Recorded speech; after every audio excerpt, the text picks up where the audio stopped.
Hello friends, তোমরা সবাই কেমন আছো? আশা করছি ভালো আছো, আর আমিও ভালো আছি। এখন দিনটা ছিল রবিবার, আর রবিবার তো মনেই আছে কি ভীষণ গরম পড়েছে। তার আগের কদিনও কি ভীষণ গরম ছিল। তাই রবিবার মানেই যেহেতু মাংস করতে হবে, আমি বললাম ভীষণ গরম পড়েছে, তাই এই গরমে চলো গন্ধরাজ চিকেন খাই। যেমন কথা সেই মতো আয়োজন। তোমাদের সাথে এর আগে অবশ্য আমি গন্ধরাজ চিকেনের রেসিপিটা শেয়ার করে দিয়েছিলাম। তাও যদি তোমাদের কারো জানার থাকে আমার কাছে বলতে পারো, আমি আবারও শেয়ার করে দেব।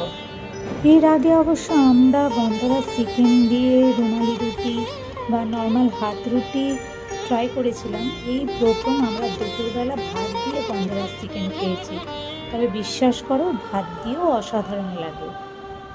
আর এদিকে অনেক দিন ধরেই একই রকম সোফা কভারে আমি খুব বোর হয়ে গেছিলাম, তাই মিশো থেকে এই নতুন সোফা কভারটা আমি নিয়েছি।